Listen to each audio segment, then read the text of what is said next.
नमस्कार। हेल्थ से जुड़े ये दो कार्ड्स आयुष्मान और आभा देखे तो बहुत होंगे, है ना? पर कंफ्यूजन भी उतना ही होता है। भाई, इनमें आखिर फर्क क्या है? क्या ये एक ही चीज है या इनके काम बिल्कुल अलग हैं? चलिए आज इसी सवाल का जवाब ढूंढते हैं एकदम सिंपल तरीके से। तो ये रहे वो दो कार्ड्स। अब देखिए, दिखते भी अलग हैं और इनके काम तो बिल्कुल ही अलग हैं। एक तरह से एक है आपका फाइनेंशियल सेफ्टी गार्ड और दूसरा है आपकी पूरी हेल्थ की डिजिटल फाइल। मजेदार है ना? तो चलिए एक एक करके दोनों को समझते हैं कि आखिर ये काम कैसे करते हैं। तो सबसे पहले बात करते हैं आयुष्मान कार्ड की। सोचिए, ये एक तरह का हेल्थ का सुरक्षा कवच है, एक सेफ्टी नेट जो तब काम आता है जब कोई बड़ी मेडिकल इमरजेंसी आ जाए और मोटे मोटे बिल सामने हो। अब ये जो कार्ड है, ये असल में प्रधानमंत्री जन आरोग्य योजना मतलब PMJAY का हिस्सा है। इसे 2018 में लॉन्च किया गया था और मकसद एकदम साफ था, देश के करोड़ों लोगों के लिए अच्छी स्वास्थ्य सेवाओं को और ज्यादा एक्सेसिबल बनाना। तो फिर इसका काम क्या है? एकदम सीधी सी बात है, ये एक हेल्थ इंश्योरेंस है बस। मतलब अगर भगवान न करे अस्पताल में भर्ती होने की नौबत आती है तो इलाज का खर्चा ये कार्ड उठाता है। और कवरेज कितना?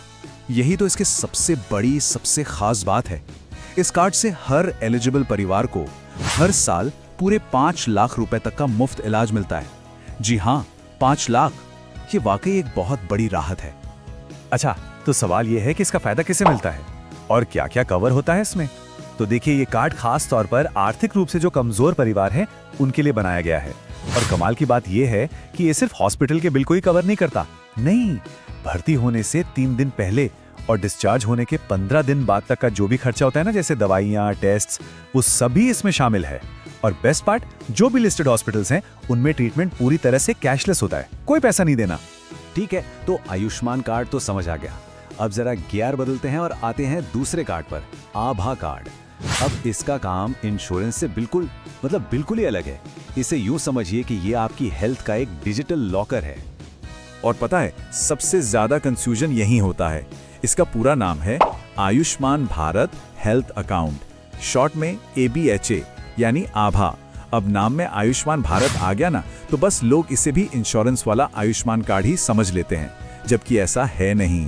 तो फिर सवाल उठता है, ये आभा कार्ड आखिर है क्या भला? ये असल में एक 14 डिजिट का यूनिक हेल्थ ID है। एक तरह से ये आपकी डिजिटल हेल्थ पहचान है, जो आपकी सारी, और मेरा मतलब है सारी की सारी मेडिकल जानकारी को एक ही जगह पर लिंक कर देती है। और इसकी सबसे बड़ी खासियत जानते हैं क्या है? इसे कोई भी भारतीय नागरिक बना सकता है, कोई भी। आपकी सारी पुरानी रिपोर्ट्स, डॉक्टर के प्रिस्क्रिप्शंस, लैब टेस्ट, सब कुछ इससे जुड़ सकता है। मतलब अब वो जो मोटी मोटी फाइलों का बोझ लेकर घूमते थे ना, वो सब खत्म। बस एक क्लिक और आपकी पूरी मेडिकल हिस्ट्री डॉक्टर के सामने।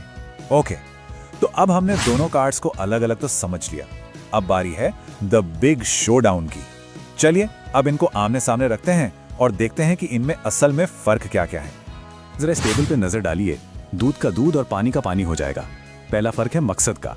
आयुष्मान क्या है? एक हेल्थ इंश्योरेंस। और आभा एक डिजिटल हेल्थ ID। दूसरा फर्क फायदा। आयुष्मान से मिलता है 5 लाख का फाइनेंशियल कवर और आभा से मिलती है रिकॉर्ड्स को मैनेज करने की आसानी। और तीसरा, और ये सबसे बड़ा फर्क है, एलिजिबिलिटी का। आयुष्मान कार्ड सिर्फ आर्थिक रूप से कमजोर वर्गों के लिए है, जबकि आभा ID वो कोई भी भारतीय नागरिक बना सकता है। तो इतनी सारी बातचीत के बाद इसे याद रखने का सबसे आसान तरीका क्या है? चलिए मैं आपको एक ऐसी सिंपल सी लाइन बताता हूं, जिसके बाद गारंटी है आप इन दोनों का फर्क कभी नहीं भूलेंगे। ये देखिए, एकदम क्रिस्टल क्लियर। आयुष्मान कार्ड है हेल्थ इंश्योरेंस पॉलिसी। ये तब काम आती है जब पैसे की बात हो, मतलब हॉस्पिटल का बिल चुकाना हो। और आभा कार्ड वो है आपकी डिजिटल हेल्थ डायरी, जिसमें आपकी सेहत का A to Z सारा रिकॉर्ड रहता है। तो एक है पॉलिसी और दूसरी है डायरी। बस इतना ही याद रखना है। और जाते जाते एक सवाल छोड़ जाता हूं। जरा सोचिए, जब हर एक नागरिक की डिजिटल हेल्थ डायरी यानी आभा देश की सबसे बड़ी हेल्थ इंश्योरेंस स्कीम यानी आयुष्मान से पूरी तरह जुड़ जाएगी, तो हमारे देश में हेल्थ केयर का पूरा सिस्टम, पूरा नजारा कैसा दिखेगा? ये एक बहुत बड़ा बदलाव है और इस पर भविष्य में नजर रखना तो बनता है।